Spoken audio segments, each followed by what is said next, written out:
The infected blood inquiry was announced in 2017 here in the United Kingdom after decades of campaigning, and it came to a close after 4.5 years of evidence last week here in London. It's heard from thousands of witnesses. It's uncovered thousands, I think over 1 million documents.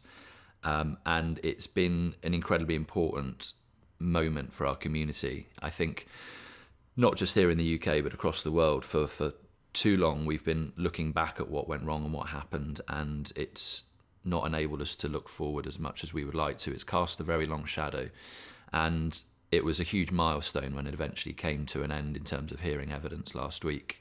It's due to report in autumn of this year, and we await what the chair, Sir Brian Langstaff, who is a retired judge, has to say.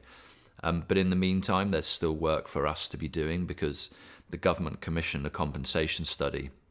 And last year, for those who were infected and who are still alive, they all received £100,000 in interim compensation.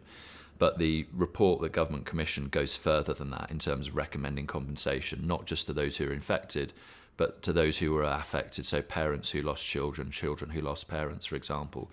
And also carers as well. Many people gave up their lives, their careers, to care for people, because so many people died away from the cameras, not wanting to talk about their infections because of the fear of stigma. And then the lies that were perpetuated to their families about the fact that they died of something other than hepatitis C or HIV, for example.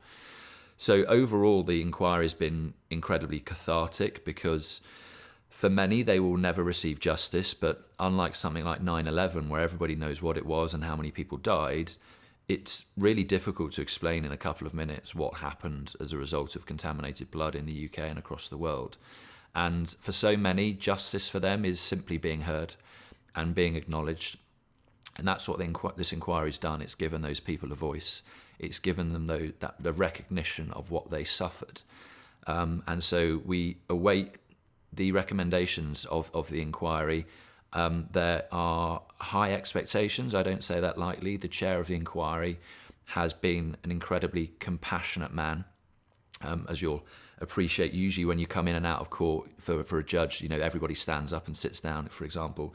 But right at the start, he said, don't stand up when I come in. He's just been so approachable throughout, very compassionate, very humane, which meant on the last day when he came in, everybody stood up for him and gave him a round of applause, which I think he was genuinely taken aback by. But he's built trust, which is a really difficult thing to do with a damaged community.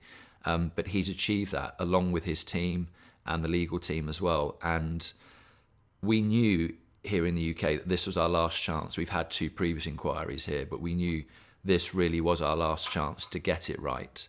And I think the chair has got it right, hence why there are high expectations, and we do expect another interim recommendation from him before Easter, which should result in government having to pay further compensation for all those who've been suffered as a result of this tragedy.